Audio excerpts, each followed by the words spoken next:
नमस्कार, बहुत बहुत स्वागत, बहुत बहुत बधाइयाँ। और पूरे देश में इस वक्त हर्षोल्लास और खुशी का माहौल, क्योंकि बेमिसाल बेटियों ने अब दुनिया भी जीत ली है। अब ये हमारी बेमिसाल बेटियाँ वर्ल्ड चैंपियन हैं। तो टीम इंडिया को, विमेंस टीम इंडिया को बहुत बहुत बधाइयाँ इस खिताब के लिए। और पुरुषों की दुनिया में तो आ गया था 2 बार वो खिताब, लेकिन महिलाओं ने भी अब वो कारनामा कर दिखाया है और एक बार फिर हम सबको प्राउड फील कराया है। So thank you very much team India, और आप ये डिजर्व भी करते थे। तो कमाल हुआ मुंबई में वो शानदार match, DY Patil stadium, to be precise Navi Mumbai, क्योंकि वहाँ के लोग शायद बुरा ना मान जाएं। और क्या शानदार गेम, साउथ अफ्रीका के साथ एक जोरदार मुकाबला, और उस मुकाबले में हमारी लड़कियों ने क्या खेल खेला है। और ऐसा भी नहीं कि एक तरफा, पूरी टक्कर, पूरी फाइट, और आखिर में वो जीत अपने कब्जे में ली। क्या बात है, हेड्स ऑफ टू यू।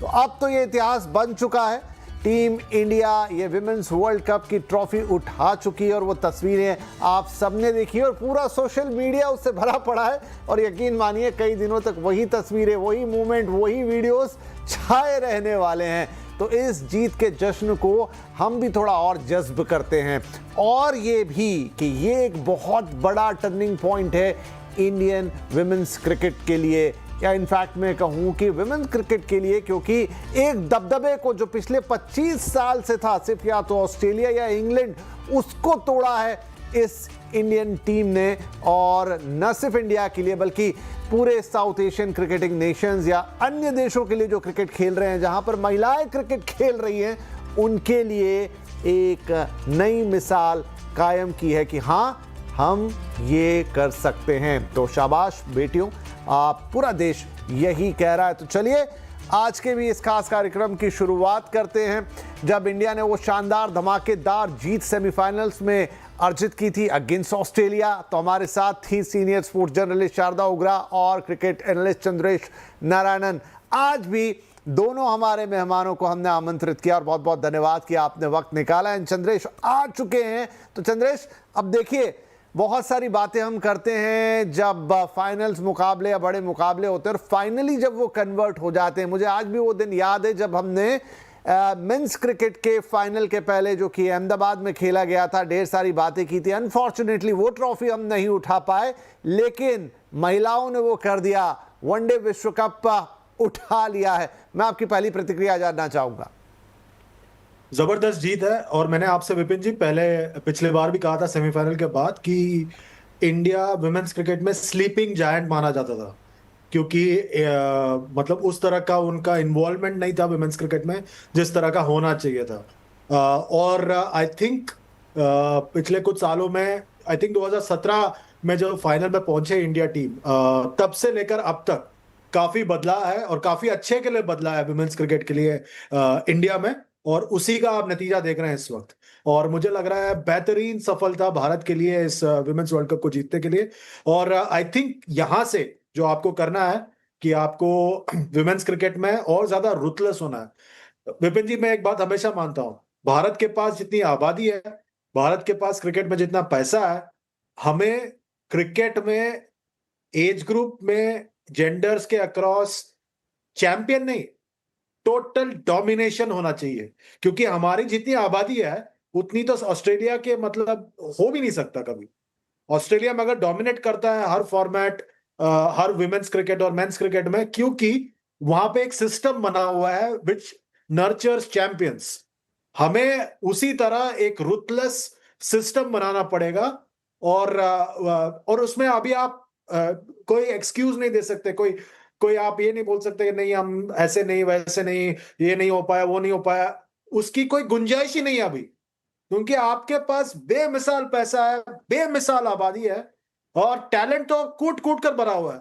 आप एक निकालो, एक शहर में जाओ, आपको उतने मिल जाएंगे जितने ऑस्ट्रेलिया के पूरे ऑस्ट्रेलिया में मिलेगा आपको टैलेंट, जितना भारत के एक शहर में आपको टैलेंट मिलेगा। मेन, विमेन, गर्ल्स, बॉयज, सब की बात कर रहा हूं जी। तो ये जी। उस तरह के आपको एक अभी एक सिस्टम बनाना है, ताकि आप और ज्यादा रुथलेस बन जाएं और ज्यादा डोमिनेंट बन जाए क्रिकेट में। बिल्कुल, आई थिंक यहाँ से यही होता हुआ दिखाई भी देना चाहिए। चंद्रेश, शारदा जी भी हमारे साथ जुड़ गई है। मैम, बहुत बहुत बधाइयाँ आपको, और मैं बिल्कुल आपकी वो दिली खुशी जानना चाहूँगा। देखिए, आपने इतना क्रिकेट कवर किया है, 2 बार इंडिया को वनडे में वर्ल्ड चैंपियन बनते हुए देखा है, उसकी रिपोर्टिंग की है, लेकिन अब जब हमारी महिलाओं ने ये कर दिया है, वो खुशी में देख पा रहा हूँ आपके चेहरे में, फिर भी मैं आपसे सुनना चाहूँगा, ये कितना अलग है उससे? बहुत बहुत मुबारक सबको कि हिंदुस्तान जीता है विमेंस वर्ल्ड कप। बहुत खुशी हुई है कि ये विक्ट्री आई है, क्योंकि मेरे जो फीमेल एथलीट्स हैं उनकी तरफ मेरा थोड़ा और ऐसी उनकी जो प्रोसेस है, मुझे उनके साथ बहुत सहानुभूति है। मुझे ये लगता है तो वो मेरे हाँ, नहीं, मैं उनके जैसी हूँ। I feel for I am attached to them. I female athletes, और उनकी जो इसलिए होते हैं समझती हूँ कि मुझके लिए क्या लेकिन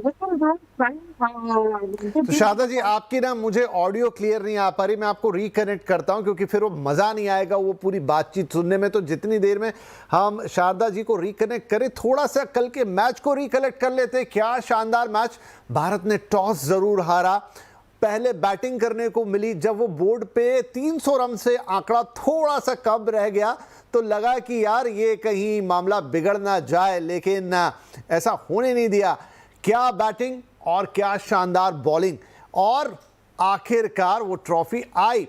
चाहे बैटिंग की बात कीजिए, शेफाली ने अपना दम दिखाया। सिर्फ दूसरा मैच खेल रही थी इस वर्ल्ड कप में, घर से बुलाया गया था, और क्या करिश्माई कहानी एकदम कि दूसरे ही मैच में वो करने का मौका मिल गया जिसके लिए कोई प्लेयर जिंदगी भर इंतजार करता है। वो शानदार पारी उन्होंने खेली जो कि भारत के उस रन टोटल की नींव बना के रख गई, 87 की। और साथ में क्या कहना दीप्ति का, चाहे बल्ला हाथ में दे दो चाहे गेंद हाथ में दे दो, कमाल ही करके दिखाया। और कल तो हाफ सेंचुरी भी मारी और विकेटों की भी हाफ सेंचुरी, मतलब आधे से ज्यादा विकेट तो वही ले गई अफ्रीकन टीम के। Heads off all of you. Sharda ji, now you can continue. Okay, am I audible? सुनाई दे रही है? हाँ जी, बिल्कुल बढ़िया आवाज आ रही है। नहीं, मैं यही कह रही थी कि जो फीमेल एथलीट्स होती है इंडिया में, I feel slightly closure towards them, of course because I am female, most probably वही होगा। लेकिन कल की जो परफॉर्मेंस थी, काफी ज्यादा प्रोफेशनलिज्म के हिसाब से, कैसे उन्होंने प्रिपेयर किया था, कैसे आए थे, बहुत ही बढ़िया परफॉर्मेंस थी उनकी। और बहुत खुशी हुई। और एक बात जो हमको दिखाई दी, जो ज्यादा दिखाई नहीं देती है, कि उन्होंने अपने जो पुराने खिलाड़ी हैं, अपने पुराने खिलाड़ियों से, और जो उनका जो पूरा चेन है विमेंस क्रिकेट का चेन, वो उन्होंने बना के रखा। उन्होंने कहा देखो हमने उस पीढ़ी के लिए भी जीती है जो हमारे पहले थी, जो हमारे पहले आए थे, हमारे पहले आई थी वो सब। और ये कहा कि हमको इनकी तरफ हम अपनी शुक्रिया अदा करना चाहते हैं कि वो उन्होंने खेलना बंद नहीं किया, क्योंकि उन्होंने बंद नहीं किया, आज इस समय पे हम खेल सकते हैं। इसलिए बहुत अच्छा लगा जो कहा था। हमने सब सेलिब्रेशंस देखे, झूलन गोस्वामी के साथ, अंजुम, मिताली, रीमा मल्होत्रा जो कमेंट्री करते हैं उनके भी साथ, फॉर्मर प्लेयर है वो।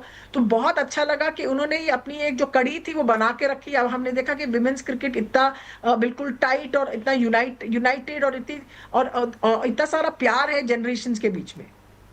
No doubt, no doubt. वो तो कल के बड़े खास मोमेंट थे, क्योंकि एक बड़े अरसे के बाद वो लम्हा आया। ये मेंस क्रिकेट जैसा नहीं था जहां 83 सबने देखा और उसके बाद एक इबारत खड़ी हुई, एक इमारत खड़ी हुई। ये बहुत सारी नींव बनती चली जा रही थी। अब फाइनली उसके ऊपर कह लीजिए कि एक छत लगा दी गई। चाहे आपने रीमा का नाम लिया, अंजुम का नाम लिया, मिताली का नाम लिया, वहाँ पर झूलन भी थी, और जिस तरीके से ट्रॉफी उन्हें शेयर की गई और सबने मिलके वो सेलिब्रेट किया, वो बहुत शानदार था। चंद्रेश, पहले भी बात हो रही थी उस दिन, मैंने आपसे भी पूछा था, शारदा जी से भी पूछा था, और आप दोनों ने ही कहा था कि ये कोई 83 मूवमेंट नहीं होगा, क्योंकि ऑलरेडी एक विमेंस क्रिकेट एक लेवल पे पहुंची हुई है इंडिया में। लेकिन फिर भी जब अब ये बड़ा कारनामा हुआ है, यहां से क्या नया लीप, एक जाइंट लीप देखने को मिलेगा विमेंस क्रिकेट में?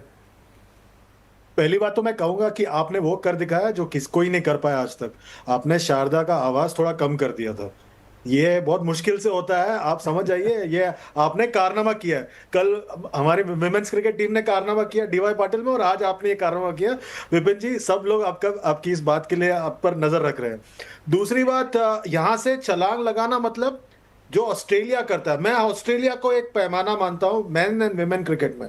हमारे साथ क्या होता है दिक्कत, हम एक बार एक टूर्नामेंट जीत जाते हैं ना, फिर उसके जश्न में हम पूरे 4 साल निकाल लेते हैं और उसी बात पर हम बनाए रहते हैं। आज भी हम 83 की बातें करते हैं, जबकि उसके बाद हमने 2011 जीता है, पर उसकी कोई बात नहीं करता। ऑस्ट्रेलिया क्या करता है, जिस दिन वो टूर्नामेंट जीतता है उसी वक्त ट्रॉफी लेने के बाद जश्न मनाते हैं और उसके बाद उनकी एक विंग जो है वो अगले 4 साल के लिए प्लानिंग करना शुरू कर देते हैं। आप देखिए अगले वर्ल्ड कप तक ऑस्ट्रेलिया की जो विमेन्स टीम है वो और भी ज्यादा खतरनाक बनकर आएंगी। क्या आप उस वक्त उस तरह की तैयारी के साथ जाएंगे? ये भारत के लिए बहुत बड़ा चैलेंज है। इसलिए आप मेंस क्रिकेट में देखें कि ऑस्ट्रेलिया जो है 2011 में आ रहा, पर 2015 में वापस जीता, 19 में हारा, फाइनल भी नहीं पहुंचा, पर 23 में जीता। तो ये दिखाता है आपको कि किस तरह से वो प्लानिंग करते हैं और आगे जाते हैं। भारत को मैं बार बार यही कह रहा हूं, एक रिकॉर्ड, ब्रोकन रिकॉर्ड की तरह, कि उस तरह की आपको एक रुथलेसनेस की जरूरत है। हमें एक पड़ाव पार करने से खुश नहीं होना है, हमें इसे लगातार जीतते रहना है। तब जाकर आप जो है एक ऐसी टीम बन जाएंगे जो जिससे दुनिया डरती है।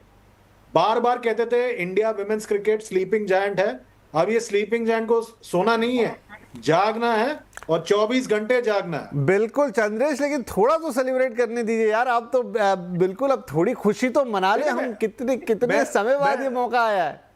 विपिन जी मैं कह रहा हूँ पार्टी कल से शुरू करिए। हाँ। पार्टी की कोई जरूरत नहीं है। पार्टी की जरूरत है, पार्टी कीजिए। मैं कह रहा हूँ एक जो विंग है उसको पार्टी करने दीजिए, दूसरे विंग को अगले टूर्नामेंट के लिए तैयारी करना शुरू कर। अगले 8 महीने में आपका T20 वर्ल्ड कप है, उसके लिए प्लानिंग अभी से, मतलब लगता है मुझे कि अमोल को अगर आप जानते हो, वैसे अमोल भी एक बॉलीवुड स्टोरी के बराबर ही है। वो बिल्कुल बिल्कुल, मैं आपने एक अच्छा यहाँ पे नाम ले लिया। अमोल की चर्चा भी करना जरूरी है। अमोल की कहानी वाकई में एक बॉलीवुड स्टोरी बनेगी। और कल तो इनफैक्ट जब वो कमेंट्री हो रही थी तो अमोल कोई बोल ही नहीं रहा था। कबीर खान वो चक दे इंडिया वाला टाइटल उनको दिया जा रहा था कि वो खुद इतने शानदार प्लेयर रहे, इतना बड़ा रिकॉर्ड उनका, लेकिन कभी इंडियन टीम के लिए खेल नहीं पाए और आज उन्होंने महिला इंडियन टीम को वर्ल्ड चैंपियन बना दी। और शाहरुख खान का बर्थडे भी था कल। हाँ वो भी था। कमाल की बात थी। सारे तो वाकई में बड़ी भरपूर स्क्रिप्ट है। और पता नहीं आज का ज़माना जितना तेज है, कहीं तैयारियां शुरू भी हो गई हों। कल किसी ने सवाल पूछा भी हरमन से, जो कमेंटेटर थी, उन्होंने कहा कि इंडिया में तो अब इसके लिए एक बॉलीवुड स्क्रिप्ट बन रही होगी और आपका रोल कौन प्ले करेगा, वो एक मजाक के तौर पर उनसे पूछा भी गया। वेल शारदा, तो देखिए आपने उस दिन भी मुझसे कहा था कि ऑलरेडी इंडियन विमेंस क्रिकेट एक लेवल पे है, बट अब ये जो बेंचमार्क सेट हो गया, एक जो हिस्ट्री क्रिएट हो गई, इससे क्या चेंज आप देखती हैं? यहां से क्या होगा? यहां से जो होना चाहिए, जैसे चंद्रेश कह रहे हैं कि हमको बहुत स्ट्रांग होना चाहिए, हमको बहुत ज्यादा मजबूत हो जाना चाहिए हमारे क्रिकेट को, सिर्फ महिला क्रिकेट नहीं, जेंट्स क्रिकेट को भी, क्योंकि इंडिया के पास इतने सारे रिसोर्सेज हैं, इतनी ताकतवर है बीसीसीआई कि इंडिया को सब हर फॉर्मेट में जीतना चाहिए, हर फॉर्मेट में फाइनल तो भी पहुंच जाओ, एब्सोल्युटली, क्यों नहीं पहुंचो। और अब आप ये देखेंगे जो WPL आ रहा है, ऐसा क्यों ना हो कि कोई बीसीसीआई में कहे नहीं हमको और 2 टीमें चाहिए WPL में, हम WPL लंबा करना चाहते हैं, हम विमेंस क्रिकेट को रीऑर्गेनाइज करेंगे। कल दीप्ति शर्मा से पूछा गया कि आप क्या सोचती हैं, क्या होगा, आपका क्या सपना है? उन्होंने कहा मुझे यही आशा है इस जीत के बाद कि हम ज्यादा मैचेस खेल सके। तो वो मैचेस इसके लिए प्लेयर्स उत्सुक हैं कि उन्हें मैचेस मिले खेलने को। तो आपका जो शेड्यूलिंग है आपने महिला क्रिकेट के लिए किया है, आप फिर उस पर देखिए और देखिए कि उनके टूर्नामेंट कितने ज्यादा हो सकते हैं। अभी उन्होंने शायद अंडर 16 शुरू किया है क्रिकेट पिछले सीजन ही, तो उसको और आपको बढ़ाना चाहिए और ये देखना चाहिए कि आपका जो वुमेन्स क्रिकेट है, आप अलग विभाग बनाइए उसको और अलग देखिए उसको और कहिए कि हम इससे अलग पैसा भी कमा सकते हैं। अब बीसीसीआई को पैसा कमाने की अब जरूरत ही नहीं है, क्योंकि उनके मीडिया राइट इतने वैल्यूबल हैं कि आप उनको बैंक में भर के उनका वो FD आप इंटरेस्ट कमाते रहिए, इतना सारा पैसा उनके पास। तो ये कहना कि नहीं विमेन्स क्रिकेट रिस्पॉन्सिबल है अपना पैसा कमाने के लिए, बहुत अजीब लगता है मुझे। तो आपको जो पैसा है आपके पास, वो आप महिला क्रिकेट के प्रोग्रेस और इंप्रूवमेंट के लिए आप दीजिए उस पैसे को। आज चंद्रे, जब न्यूज रूम में हम बात कर रहे थे तो किसी ने ये भी जिक्र छेड़ा कि जिस तरह का इंडोर्समेंट मेंस क्रिकेट में होता है, विराट कोहली बड़े आइकन हैं, या मतलब जसप्रीत बुमराह ले लीजिए, जितने भी प्लेयर है, किसका भी नाम लीजिए, श्रेयस अय्यर का नाम लीजिए, रोहित शर्मा का नाम लीजिए, सबके पास भर भर के वो इंडोर्समेंट एडवर्टाइजमेंट है। क्या विमेंस क्रिकेट टीम में भी अब वो बात हरमनप्रीत और स्मृति मंधाना से थोड़ी आगे बढ़ेगी? बढ़ना तो चाहिए। दीप्ति शर्मा को तो मतलब आपको देखना पड़ेगा दीप्ति शर्मा के बारे में, क्योंकि ऑलराउंड खिलाड़ी थी, प्लेयर ऑफ द टूर्नामेंट, उनके तरफ जाना है। वो मार्केट बनेगा, वो मुझे लगता है उसका मार्केट बनेगा। और आपका जो चैनल है, व्यापार का चैनल है, तो आप लोगों से बेहतर तो कोई जान ही नहीं सकता इसके बारे में, क्योंकि सारे ब्रांड्स तो आपके यहाँ पर आके बात ही करेंगे। तो आपको ये सवाल उठाना चाहिए उनके साथ। कंज्यूमर अड्डा आपके प्रोग्राम का नाम है, उसमें आपको जरूर इस बात का जिक्र करना चाहिए कि ये इस टीम ने जो कमाल कर दिखाया, खास तौर पर शफाली वर्मा का आप नाम ना भूलें। जबरदस्त तरीके से उन्होंने प्रदर्शन किया। पिछले साल T20 वर्ल्ड कप जीतने के बाद राहुल द्रविड़ का जो कद बढ़ा था, कद तो उनका पहले ही ऊंचा था, मैं क्या बात करूं उनके बारे में, उनके और भी ज्यादा बढ़ गया, क्योंकि वो एक अर्जुन से द्रोणाचार्य बन गए थे पिछले साल Rahul Dravid T20 world cup जीतने के बाद। अब अमोल मुजुमदार की तरफ देखिए, उनकी कहानी तो एकदम मतलब लाजवाब है। वो जब तेंदुलकर और कामली बल्लेबाजी कर रहे थे, 664 रन जोड़ रहे थे स्कूल मैच में, वो बेचारे वेट कर रहे थे कि उनका वक्त आएगा बल्लेबाजी करने का, और वो उनके करियर का एक कहानी बन गया। वो सिर्फ इंतजार करते रहे, क्योंकि कामली तो नहीं थे, पर तेंदुलकर, द्रविड़, गांगुली, लक्ष्मण, उनके चलते उनको कभी जगह ही नहीं मिला, और उसके पहले मोहम्मद अजरुद्दीन। तो उस सब के बाद इस तरह की ख्याति प्राप्त करना एक कोच के हैसियत से जबरदस्त प्रदर्शन अमोल मुजुमदार द्वारा, और वो बहुत ही मिलनसार, एकदम शांत स्वभाव के है, और वो नजर आया टीम में। वो उस तरह के इंसान की जरूरत थी इस टीम को, और वो आपके नतीजे आपके सामने हैं। आएंगे ब्रांड्स भी आएंगे उनके पास, नतीजे आ गए हैं, पर जैसे शारदा ने कहा, मुकाबले भी उतने होने चाहिए। आप उतने मुकाबले खेलेंगे तो और ज्यादा दिखेंगे। आप जी लेके जाइए गेम को लेके जाइए। आप इमेजिन कीजिए कि ये मुकाबला डीवाई पाटिल में नहीं, वानखेड़े स्टेडियम पे हो रहा था, वो और ज्यादा एक्सेसिबल होता। मतलब मुंबई शहर में लोग और जाते। मुझे पता नहीं अगर विपिन जी आप गए थे नहीं कल मैच देखने के लिए, पर और लोग जाते हैं। आपके टिकट नहीं मिल पाई देख। हाँ, तो देखिए, मतलब और एक्सेसिबल कराइए, और जगह पे कराइए। मतलब मैं तो इसके पक्षधर हूं कि इसको ज्यादा से ज्यादा छोटे से छोटे शहरों में भी लेके जाए विमेंस क्रिकेट को, क्योंकि आप देखिए पूरे विमेंस वर्ल्ड कप में जबरदस्त तरीके से लोग आए थे भारत का मुकाबला देखने के लिए। तो ये मुझे लगता है बिल्कुल जी चंद्रेश, मुझे लगता है अब यही होने वाला है कि जिस तरीके से हमने मेंस क्रिकेट को पॉपुलर होते हुए देखा, आप जो कह रहे हैं छोटे शहरों में ज्यादा मुकाबले, ज्यादा टीमें WPL के अंदर, भारत दूसरे देशों से ज्यादा खेलता हुआ नजर आए, शायद यही अब आगे होता हुआ दिखाई देगा। और बड़े नाम, और बेहतर नाम, और कॉम्पिटिटिव क्रिकेट, ये सब कुछ आप दिखाई देगा विमेंस क्रिकेट में। Welcome back. बेमिसाल बेटियां और जीत ली दुनिया। जी हां, भारतीय महिला क्रिकेट टीम ने विमेंस वर्ल्ड कप की वो ट्रॉफी उठा ली है, और आपको, हमको, सबको वो खुश होने का, वो जो एक अंदर वर्ल्ड कप जब आता है ना, वो जो खुशी होती है, वो होने का मौका दिया है। और जब ये भारतीय बेटियों ने काम किया है, खुशी शायद मैं कह सकता हूं कि कई गुना ज़्यादा हैं।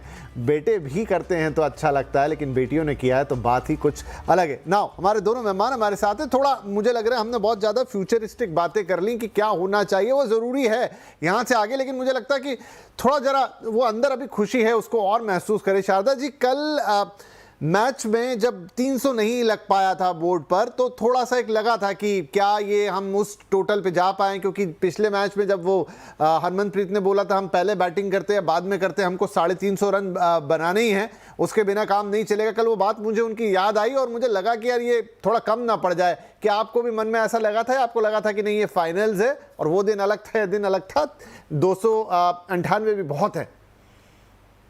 देखिए, काम शुरू करने के पहले मैं फैन हूं, तो मुझे लगता है नहीं 350 रन तो चाहिए हमको इंश्योरेंस। लेकिन होता नहीं है ऐसे। आपकी तरह से मैं हरमनप्रीत का वो ही सोच रही थी, लेकिन जब बने जितने भी रन बने उनके, मैंने सोचा नहीं ये काफी है वर्ल्ड कप फाइनल के लिए, अच्छे रन है, ये पार स्कोर है वहां उस ग्राउंड का। बने साउथ अफ्रीका से तो आप कुछ नहीं कर सकते, बहुत अच्छी परफॉर्मेंस होगी और हमको डिफेंड करने चाहिए इतने सारे रन। और जब खेल रहे थे, जब उनकी सेकेंड इनिंग्स शुरू हुई, तब हमको लगा कि अरे विकेट नहीं गिर रहा है, कुछ थोड़ी टेंशन होने लगी थी। लेकिन बाद में क्योंकि हमने रन स्क्वीज किए थे तो लग रहा था हाँ एक एक दो विकेट मिल जाएंगे तो हो जाएगा मैच। तो वही हुआ, एंड की तरफ ये निकला रिजल्ट। जी, एक एक सवाल मेरे मन में है चंद्रेश, अगर आपने भी नोटिस किया हो, कल हरमन जो भारतीय कप्तान इतनी ज़्यादा शांत थी शुरू से, इतनी, मुझे तो एक बार को लगा कि क्या उनकी तबीयत ठीक है कि नहीं है। जब वो शुरू में दिख रही थी तब भी एकदम शांत, दोनों हाथ उन्होंने ऐसे रखे हुए हैं जैसे कोई मेडिटेशन की स्टेट में हो। वो बैटिंग करने आई तो भी वो वाली हरमन लगी नहीं रही थी जिन्हें हम जानते हैं। फील्ड में भी वो बहुत ज़्यादा शांत थी। उन्होंने अपनी बाद में पोस्ट मैच कमेंट्री में कहा भी कि मतलब उन्हें लगा कि शेफाली का आज दिन है तो बस उन्होंने उनको बॉलिंग दी, वेदर वो कैसी कर रही है नहीं। एक तो वाइट बॉल थी जिसपे शेफाली को विकेट मिला, तो ये लक चांस की बातें हैं जो शायद उस समय ग्राउंड में कैप्टन के दिमाग में आती होगी। कल क्या आपने हरमन को रीड किया? मैं नहीं समझ पाया कि उनके मन में क्या चला पूरे मैच में। चंद्रेश, चले चंद्रेश नहीं है, शारदा जी आप जवाब देंगी इसका कुछ अगर हो आपके मन में? नहीं, मैं माइंड रीडिंग तो कुछ नहीं। चंद्रेश आ गए, बोल सकते हैं। हाँ चंद्रेश, फिर से सवाल क्या है? सॉरी, नहीं मैं तो यहीं पे हूँ। नहीं चंद्रेश जी, मैं हरमन की बात कर रहा था कि कल अगर आप सुन पाए वो बात पूरी, वो जो आप अपने आप से बात कर रही थी। हाँ मतलब वो पूरे मैच में इस कदर से शांत थी। जब वो बल्लेबाजी करने आई तो भी मुझे ऐसा लगा कि कुछ जरूरत से ज्यादा शांत हो गई। वो एग्रेशन जो हरमन में दिखता है ना उनकी बैटिंग में था। जब बॉलिंग वाले साइड पे भी वो एकदम शांत, तो क्या कुछ पता नहीं क्या कर रही थी। मतलब मुझे ऐसा लगा कि ये कुछ अलग करना चाह रही है, आज इनकी तबीयत ठीक नहीं है। नहीं, वो सिर्फ अपने आप से कह रही थी all is well, all is well, बस वही कह रही थी वो। क्योंकि उन्होंने वो पोस्ट मैच प्रेस कॉन्फ्रेंस में भी उनसे सवाल पूछा गया था कि आप अपने आप से क्या बात कर रही थी। मतलब वो हर बॉल से पहले अपने आप से बात कर रही थी। तो वो उन्होंने कहा था कि ये पर्सनल है, मैं नहीं बताऊंगी इसके बारे में। पर आई थिंक पूरे टूर्नामेंट में जिस तरह से तनकीद हुई है हरमनप्रीत की कप्तानी की, उसके बाद ये एक क्राउनिंग ग्लोरी मोमेंट है मेरे ख्याल से उनके लिए पर्सनल अचीवमेंट इस तरह से है कि उनके ऊपर सबसे ज्यादा सवाल उठाए गए हैं। टीम से ज्यादा कप्तान पर सवाल उठाए गए थे। और एंड में जाकर वो 4 दिन उन्होंने जबरदस्त तरीके से प्रदर्शन किया और टूर्नामेंट जीत गए। तो आई थिंक दैट ये उस लिहाज से ये पर्सनल ट्रायम्फ है हरमन के लिए इस टूर्नामेंट में, जिस तरह से इन्होंने प्रदर्शन किया एंड में। और उन्होंने जो लास्ट में जो मूव्स किए, खास तौर पर शेफाली वर्मा को गेंदबाजी कराना, वो तो मेरे ख्याल से मतलब जबरदस्त चीज थी कि उन्होंने उनके तरफ गेंद फेंका और कहा बेटी आप जाके विकेट ले लो, और उन्होंने विकेट भी ले लिया। तो आप शेफाली से कल आप लॉटरी का टिकट भी खरीदवा देते तो वो जीत जाती वो हरमनप्रीत जी। वो डर हमको लग रहा था कि शेफाली की जो कई गेंदें जा रही थी वो ऐसा लग रहा था कि इन पे छक्के ना पड़ जाएं, लेकिन नहीं पड़े। इनफैक्ट उनको एक वाइड जाती बॉल पे विकेट मिल गया तो शायद वो लकी चार्म कुछ होता। हरमन ने कहा भी कि भाई मुझे तो पता था जिसका दिन है इसलिए मैंने इसको बॉलिंग दे दी। एक सवाल और शारदा जी एटलास की, कल के मैच में शेफाली के शानदार 87, फिर वो 2 सबसे इंपॉर्टेंट विकेट जैसे भी लिए उन्होंने, या फिर दीप्ति की वो जुझारू पारी जो आखिरी तक वो खड़ी रही और उन्होंने 58 रन बनाए, उसके बाद वो पंजा खोला मैच में। हालांकि एक को मैन ऑफ द मैच मिला, प्लेयर ऑफ द मैच मिला, दूसरे को प्लेयर ऑफ द टूर्नामेंट मिला। लेकिन कल के मैच में अगर आपको चुनना होता आप किसको चुनती प्लेयर ऑफ द मैच के लिए? जी, शेफाली, क्योंकि शेफाली की जो पारी थी इनिंग्स की शुरुआत में, क्योंकि स्मृति जैसे फंस गई थी थोड़ा, तो उन्होंने काफी सारे वो स्कोरबोर्ड को मूव करती रही वो। तो शेफाली की परफॉर्मेंस बहुत ही अच्छी थी और बॉल के साथ जो उन्होंने किया, जैसे कि आप कहते हैं चमत्कार। दीप्ति शर्मा की परफॉर्मेंस पूरे टूर्नामेंट, पूरे इवेंट में अच्छी रही है, इसलिए उन्होंने ये अवार्ड मिला। और दीप्ति शर्मा मेरे ख्याल से दुनिया की सबसे बेस्ट ऑलराउंडर। थोड़ी उनकी फील्डिंग अच्छी होती, कैच पकड़ लेते, पता नहीं क्या होता, लेकिन शेफाली का मेरे ख्याल में शेफाली का ही था कि उनकी वजह से हम अपनी इनिंग्स को पेस करते रहे और उन्होंने काफी सारे रन, ऑलमोस्ट सेंचुरी के पास आई वो बनाए। हरमनप्रीत ने, मैं एक चीज कहना चाहती हूँ हरमन के बारे में, कि उसने मैच के बारे में कहा था कि एक दिन पहले मैं कह रही थी हम ही जीतने वाले हैं, जो भी होगा पहली बैटिंग दूसरी हम फील्डिंग करेंगे पहले, हम ही जीतने वाले हैं। उसके मन में था कि बस हम ही जीतने वाले, होने वाला है।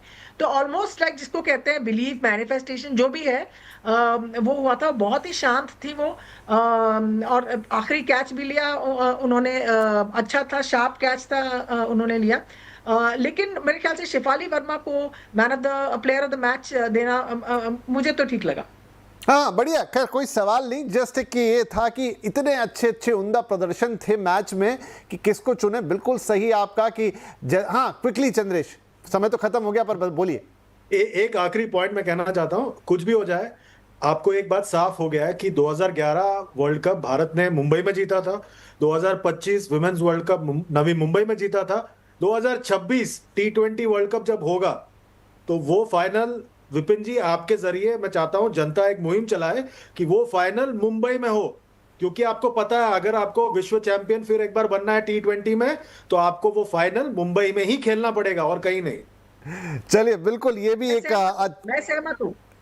चलिए सहमत हूँ चंद्र जी से कह रहे हैं। शारदा जी भी सहमत हो गई, तो 3 वोट तो यहीं आ गए। आगे जरूर देखिए, कोशिश करते हैं शायद मुंबई में हो जाए। ये बात जिन लोगों को ये करना होता है, फैसला लेना होता है, शायद उनके भी मन में कहीं आए तो क्या बात है। लेकिन फिलहाल तो बहुत खुशी है सच में, मतलब इस खुशी को बयान करना मुश्किल है कि जो हमने 2011 तो साक्षात देखा, 83 का हमने सिर्फ सुना क्योंकि उस समय टेलीविज़न वैसा नहीं था। मैं तो छोटा ही था, हम सब भी शायद उसी एज ग्रुप में हैं तो वैसे ही रहे होंगे।